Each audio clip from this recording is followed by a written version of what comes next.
Oh, maye. For God and country. Maye. Minyasam. Mijo. The workers are not aba. Na and there's a people's forum. You be caught in ding. Na and Kwabona aba when him had my mobile so mouth. Did kind of see your name say, Yammy Adoma or Sanabusme, you besim ye August. Neither to su edu. Mia minia bema or Kuman crab bakwa waka. En sreja edra en yono. Numero uno. She. Abrantia Kobe Stone at the Betty seminar be a basso. Ewo main mo de hyehyɛ pa na atete ne nintina ba no agudie emunsemua wo mo soso no egina brane na eba dwumadie na se wo mo ebe kasa wo mo bema enkyekye na eba no beten ho ensam krompo no a eno so no mamma ye munkyemu ne niema bi a wose ehunu enti sa program we se manhunu a wana ne ayo a wase a medium ho ya pa because I betting seminar stakeholders our betting mu into my hunu awana DJ awana any Iowa 05 I was a seminar yasia medium ho ya o maestro mu beba ho maestro makui kra na so disika alatu debi immortal the audio no they went to 3k uni 3000 ya beto immortal o disika rough into who ho na wo ye bet no unya bet so fa so a sa asem na we o so baby na obetie me producer Kofi Asan na nka pese me introduce no but ma ya onim sika di o onim sika na me se madin kakra o sa so mo ye bi ma me na te se bia me twa te se 15 cedis a edu 30 Ghana na mayi na kwa na watch 15 when you for so 15 a ompe na skala ira na yen share Enti ucha 15 no a unya hu sa beda ba 30 cedis na why I'm going to serious. Me manen pa me na kona ebo me kra na me nden anti ase na me di nketenkete na me ja twa eno no nti Kobe Stone foni eda ha se ya wo de sasem na no eba eye enkratasem sports betting event na wo hwemu a enkratasem so yi ewo omoye ewo ha ya Adom 106.3 eno mo di djuma na ehye so na wo hwe se de vision no etie eni focus no a na chese enidaso ewo ba no betting ho sem wa enidaso ewo mu nti oso ba na so beji die ni bi na hunu kwan abefa so atoto niema ene sedia ebekọ ne nam krom na hunu billboard kese aya trust sports betting seminar ya na wa hunu ebeba so August 10th it will patrocian so pa emame yebekọ so abo amane akosi se eda ne bedru ene ba bi kupotia ye venue na dwumade ne ebekọ so ye nyina de achitai ebo eye Kobe Stone achi daily guide achi back page ena Kobe story no eda wo saka obeken kan bi amame na sije medo ekọ ban ye krom yesa be mankran so e wa sante matemu no mo se konfo bi e wo honom wa bom rante ennan tuo akum wo nyina wa kunan ni nyina na owie ye no e na wodwane nte tu na odidi e wo nyina no de ko eno na mesese no kromafo no yesa school for krako school krompo do mo pon a na omusuro sasa oditu na dwane na obi nso aba ne se ya obi nim ba bi o se nim ba bi obako hie obi obeto no so hu nti no edi hu abeso manfo ni mu pa omo se malam yi e kire se nipa ya obo mutu ku omo no omo ba atake no osombe ataki no CJ ena cheso no ebo mutu ku omo a eno so akoya asema edaba ne krom na konto yo no eyi wo hena wo ho no mkra se asase no yenyane tie se nipa miensa enti na konto ena echese nipa nkwa no me 4 na ba ko so firi mu akire ya sese no eno akoka ho na omo echese Osman Majid ya no ewo important hodom no na edi sa adwuma no ache se ene omafoni abre ntomo nyina de omo ho agimu bia omo ehhehye abrantie no ewo important ho na emra eni na di na seje won se climate change na no ya sameta mampani akufu adokwa ase no ekoka ho asem ese climate change na aba no edi sakaye bebre no a na aba ye important no ye wiem ne se de na ka yinim se ibosumi we ye ensotobre ka yesi July mu sei no wo June July dia wutiate enso betete wo saa se wo si akwada ne ma ne enso fo no ehuna akuafo no so tumi e won hyehye na komode ye adwuma se sabre we ye enso tobre nti o se ye dua ye mfudi na na se o se ye twen kakra enne ni nyina sesa ebra na ka enso to no awie ebo ba bia na ka wo se wie ebo no enso to eno na wo tehene edina no atom bi ya wo kye se animdifo atete ne ntini kabie wo mufo a wo so betumi aboa na climate change nsensem no ye de hyehye gu akwan so anema besesa no wo kye se obibia emfa ne ho anyim bi na emmo yie osagefo amotia oforipanyi na ekasa ewo hayi wode ato asafo ahodro mu akandifo eso mo so asudie ne bia wo mo yom asafo masie bia wo mo kan kire wo mo ye potem yensu a yese no yensase a yese no nyina no eka ho bi plastics ya sije kurasa simu a entumi masa empro no ne nyina so kan bi na esai nioma ewo Ghana ha se ni wiase nyina eno eho asem da ha na COP mame yati wa adodankwa na oye iyoko boss na sije wonim so ne yera Adam Bona asa niema nche da nkoye wo motwe pa se yera Adam Bona according to COP mame tiwa no wose papa ba bi obedu bia na media platform bi obenya bia no o attack no ensam so a woka no COP ayi adodankwa ese nokre bia nim nti asa sije wo fa asem na wode nam na ba bedu bia wo ka asem na wo ka no so a eni nyina so enye nokre but wo ka na wo ka na wo ka na se to sim ne nkrofo dwen se de wo ka na ya pa sa we ya pa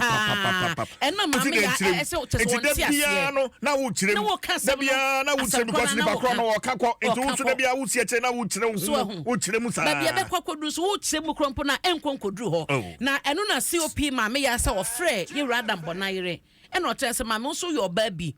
ade a wura ede ye me no obi de ye wa enya wo de se asem a ennimu nokre bia ni fa bia na oguso na ma ba bia platform bi obenya bia na oka edi gu ni ho fi no nti odi ni rankasa na nyesa entro na odi to do so ko ni kotodwe ni kwa na obompa ya etia papa na ebenya no eye difference asem no ye nokre na woka ena nye nokre na woka to no so empa ye bi odi yawo ebebo atie ne kunu ebenya no ena ye Adam Bona ye se Star FM so koka se mamiti wa fe na ira threaten no wode na busua en mamiti wa se nye nokre da on threaten obia na sempo the parliament so ma bie pono ato ho se wo mo ye inquiry e wo sa ye mami sisiri Abena Pansen nsem na ba ye no eni asem na special prosecutor e for de koma yoko ye kwa wi ache ho sensem ba bebre na wo so wa ye ready so beko akwoche wo no so ne position mu ebe wi ache no ono ni yoko nyina no omo be vindicated enti no eni ase mentebe ho ase a abeda COP mame yatiwa adodankwa eni Dr. Adam Bona entema daily guide e ka ho ase wo de workate eni farm eto so ensia eno eda nchen so asije nyame eya doma kita sabosumi ya ne da eto so edunson ena Supreme Court etina se na omasiginaye ede afa anti LGBTQI+ bill no a eda honom no na eno achi so no ma omode akọ injunction ne ade ne nyina no July 17th ena Supreme Court etina so na asene ne nyina no wo mo ede aba na de ankoda bokrata ebo amane Dr. Mahmoud Baumia eye Frankatuni edema MPP amanyuku no wono so mampani abedi akire na ne susue we ye proposal si jodeba wonsi na anu ya na di 1st July na eye Republic Day aja ya di ginim de fa ya Republic ekrenya 1960 eni ba bi efra ba bedru ene na eno no wo chese sa 1st July no eme bi atwem na ka ya fofida sese no enya fofida biem na ne susue mu no se oman no begye tuma yemfa sa July 1 no enye Ghana emabunda National Youth Day na yemfa nsinkonwa eni nkomo fa mabu ho na mabu so kan wo de na oman no entie sanse ye ni da bia de celebrate the youth no wo Ghana ha sei wo se sada na ka enye papa na eno so no ho beba mfaso sasa emabu no eni oman Ghana edachen eno eni proposal ya mampani abedi akire Alhaji Dr. Mahmoud Baumia edi atumo ewo da bokata yanima ya makenkan bi edi amaum na wode sebo nyina tudwa ebra woni akwakwa hodo ekosiaye na enkitawde ekoso ni nyina no eye mabu edache ene wo mu ye de o madwuma ye ene wo mu enkoso ho agyengen na sigye Guinness World Records ena omadis oni Abrante Chef Smith anra na ye hwanim so beba na woni wa beye 1-on-1 say ye nyane ntie se post fortune nene na nsane ade enti no ebre ambam na enra mene ni manager Beni ekasa ye Abrante ne chese ekwan no mo fa so na womo apply call Guinness World Records enam so ma womo akwanya ne so womo enye bie no sa fanoa sa email kro no ena womo nya message no na Beni say yesi Guinness World Records no ye womo mienu o ye wo regular ene ye wo premium na regular ne de wono omo the message ni bre osa no one na be your press conference na one message no omo de bre wo no na wa ko print wa de na wa koye wa hwehwe na wo de atum nti no omo ye regular enya sa wo twen sa Guinness World Record na memeye sa ne mani nyina ema wo nti onimu de bema obi aka sa oma dada Ghana fo anaso omo de Ghana fo adwen adi agro na sa bibi etesa sa de na beba obi mu se sije wo be press conference ato sa friends semtwefo say semtwefo na wo mane bi a wo de bebo yen ye bai de wo kan ye ene ye carry ye nti obi gina chance wo de so bo bon semtwefo say semtwefo na anyo madwuma yie wo ye fan say ya sorry ena wo na mo we program ena wato nsa fra Adom FM sa Adom mmra ene ye ahwene asa ahwene ko program ya na mekofa amane na wo de ba na say na ka se ye ko verify ehunu se de o kan ya mpa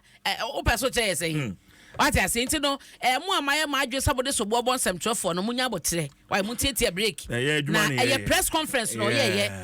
press conference eno ye se ye kokobo amane yi ena ekokoba ne say no Abrante ne de o wano ye de mo man no press conference no so ye na semtwe ni bia nsiase anka no so no e be ka se na o gaga na fo be se den ate ensemo e koso no ama Guinness World Record krampo abeche se de bia wo ka no eni nyina so mu nimu no enti eno no ne manager de so mu ni cha opa bia magana for now because the real according to me krampo no emails na circulate here almost a free Guinness World Record ko no doubt it o say bi krampo bi na akote ne baby no atwetwe sade no e de aba tisije no so ho asemeda ha e na akwa asen central so Abrante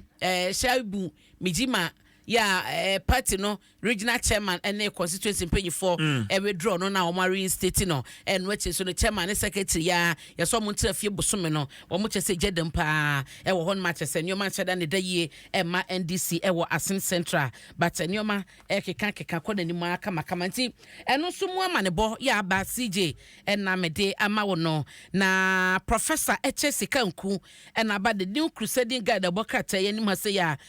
na sam daha de woka nyina no ene se wo hye Dr. Mahmoud Baumia ene na bedi akire a wono ye frankato ne bedi akire wayi no yewura na napoku eye napo wo mo chese panyin a wayi no eye obi a obeboa ne ye pa ama ne bed no aye successful wo se eye solid wo se the choice na Dr. Baumia ye no eye very solid no ene brofo na eda the new crusading guide abokata ni mo say wo sa dem defo ni bi so abekire se ba no yewura napo ne background se wo yi se ba na MPP ma wo jane na so na dodo na nim no wo party ni mu nim no wase ho na ba bia wo free ya himfie no so no e de akita sonko bi e besia beka ho amasa ticket no adwuma na mo kwae no aye successful e ho asem e da ha na la homo won so no mo chese ne ekeka ne tikeka kakra se asafo e mabu no e na e chese enima bi e kwaso mo ebonyo so e no so da bokata e bomu amane yoko boso de no e da ha na lance minister eguso a otunsa efra kwakuo ene wo mo so mo nsem wo bie wo sika ese wo efa bia ye investment a omomodia enfamra partnership na omo information mining sector e wo oman Ghana mu se de beye na SDGs no ye betumi amiti na we no ye Africa ene Europe na sa collaboration partnership no empanyifo edin kobo no edefa the new crusading guide the bokata emu amane eno no CJ the bokata na dia ba na mabobo so ama no